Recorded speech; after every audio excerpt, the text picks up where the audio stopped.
The folding ironing board, patented by Sarah Boone in 1892, changed the world by revolutionizing the way people iron their clothes. The invention allowed people to iron their clothes more efficiently and effectively, which helped to save time and effort. Prior to the invention of the folding ironing board, people would typically iron their clothes on a flat surface, which could be difficult and time-consuming. The folding ironing board can be improved by incorporating newer materials that are more durable and lighter, such as carbon fiber or high-strength plastics. Additionally, incorporating adjustable height settings and easier mechanisms for folding and storing could improve the overall usability of the folding ironing board.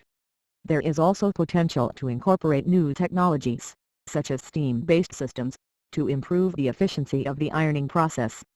Overall, by incorporating modern materials and technologies, the folding ironing board can be improved to better meet the needs of modern users.